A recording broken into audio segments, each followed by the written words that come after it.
பிரியமானவர்களே, கர்த்தருடைய பரிசுத்த நாமத்தில் உங்கள் அனைவருக்கும் ஸ்தோத்திரம்.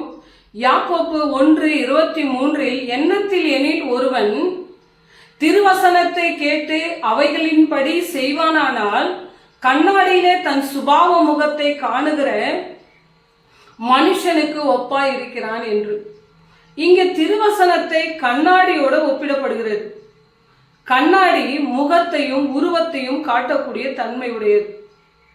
நாம் கண்ணாடி முன்பாக போய் நிற்போமானால் நம் வெளிப்புற தோற்றத்தை உண்மை தன்மையே அப்படியே அது பிரதிபலிக்கக்கூடியதாய் இருக்கிறது. இங்கே வில்லியம் ஷேக்ஸ்பியர் கூட கண்ணாடியை பற்றி ஒரு போயம்ல எழுதியிருக்கிறார்.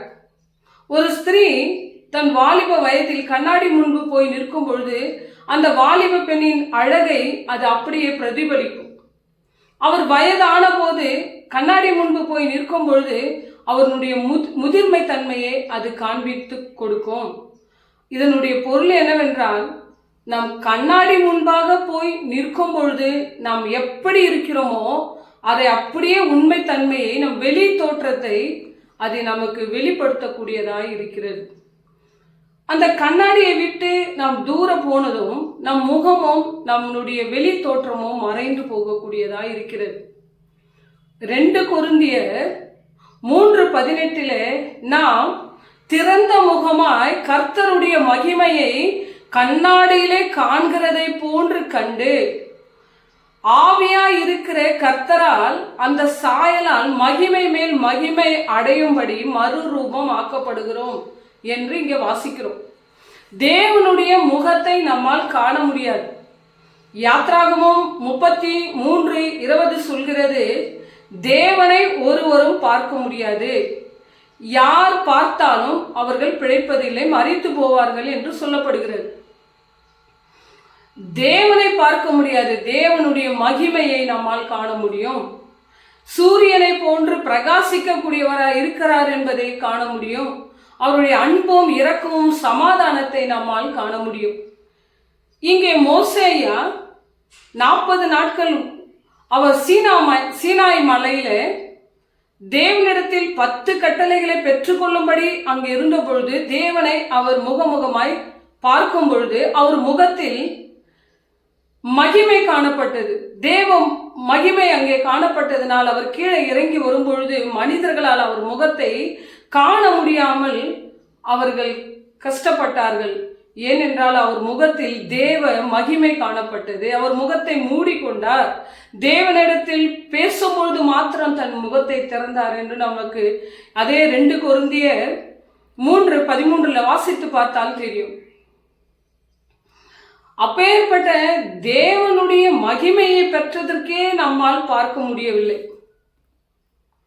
எதற்காக தேவனை நம்மால் பார்க்க முடியவில்லை என்றால், நாம் பாவிகளாய் இருக்கிறபடினால், அவர் பரிசுத்தராய் இருக்கிறபடியால் நம் சரீர கண்களால் நம் தேவனை பார்க்க முடியாது. பிரியமானவர்களே, உதாரணமாக தேவன் சிருஷ்டித்த சிருஷ்டிகளில் ஒன்றுதான் இந்த சூரியன். இந்த சூரியன் காலையிலிருந்து சாயந்தரம் வரைக்கும் நம்மளோட கூட தான் இருக்கிறது. அதனுடைய ஒளியை பெற்றுக்கொள்கிறோம். ஆனால் அதை நம்மால் நிமிர்ந்து நம் கண்களால் சரி பார்க்க முடியவில்லை. ஏனென்றால் நம் கண்கள் கூசுகிறது. சூரியனை போன்ற பிரகாசம் உடைய தேவன் என்று நாம் இங்கே வாசிக்கிறதுனால் சூரியனையே நம்மால் பார்க்க முடியவில்லை என்றால் நம் தேவனாகிய கர்த்தரை நம்மால் காண முடியாது என்பதை இங்கு நமக்கு வெளிப்படுத்துகிறது. 2ஆக பார்ப்போமானால், நம் உள்ளத்தை நாம் பார்க்க முடியுமா? இங்கே நீதிமொழிகள் 27:19 தண்ணீரில் முகத்துக்கு முகம் ஒத்தமாய் இருப்பது போல மனிதரில் இதயத்துக்கு இதயம் ஒத்ததாய் இருக்கிறது என்று, ஒன்றோட ஒன்று இருக்கிறது, சேர்ந்திருக்கிறது அப்படி என்று இதனுடைய அர்த்தமாயிருக்கிறது. நம் வாழ்க்கையில நம் கண் முன்பாக காண்கிற மனிதர்கள் பிறரை வைத்துதான் நாம் எப்படி இருக்கிறோம் என்று தீர்மானித்து விடுகிறோம். இங்கே என்ன சொல்லப்படுகிறது? மனிதரில் இதயத்துக்கு இதயம் ஒத்தது. படைக்கப்பட்ட அனைத்து மனிதர்களுடைய சுபாவங்கள் ஒன்றோட ஒன்று ஒரே மாதிரி தான் காணப்படும். நாம் பிறரை பார்த்து இவர் கெட்டவர், அவர் நல்லவர், அவரை விட நான் மேலே இருக்கிறேன், நான் நல்லவன் என்று நம்மையே நம்ம தீர்மானித்துக் கொள்கிறோம். இல்லை பிரியமானவர்களே, நம் உள்ளத்தை நாம் தீர்மானிக்க மனிதர்களை வைத்து தீர்மானம் செய்ய முடியாது. வேத வசனத்தின் மூலம்தான் நம் உள்ளத்தின் ஆழத்தில் நாம் எப்பேற்பட்டவர்களாய் இருக்கிறோம் என்பதை அறிய இந்த திருவசனமாகிய கண்ணாடியை போன்ற இந்த திருவசனம் நமக்கு தேவையாய் இருக்கிறது பிரியமானவர்களே. அதற்காக தான் திருவசனத்தை கண்ணாடியோடு ஒப்பிடுகிறார்கள்.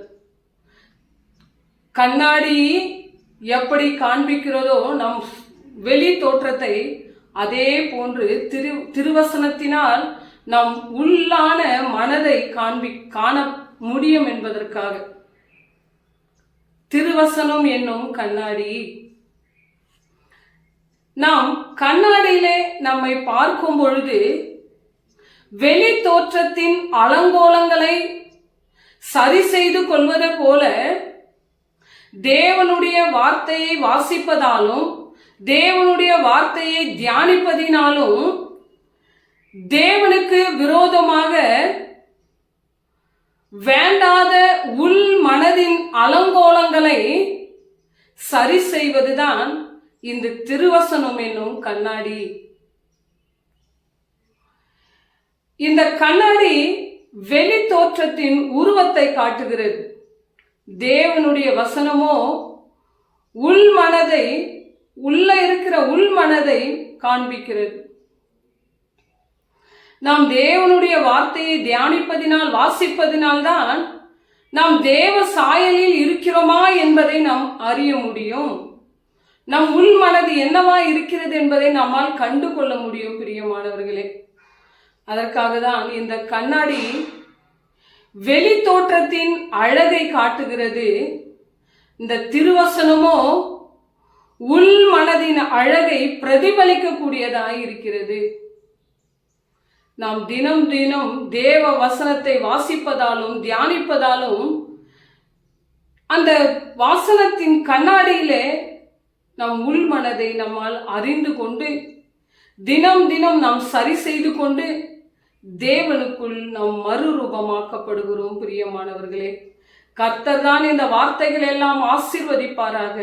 பிதாவாகிய தேவனாலும் கர்த்தராகிய இயேசு கிறிஸ்துவினாலும் உங்களுக்கு கிருபையும் சமாதானமும் என்றென்றும் உங்களோட கூட மட்டுமே இருப்பதாக. ஆமென்.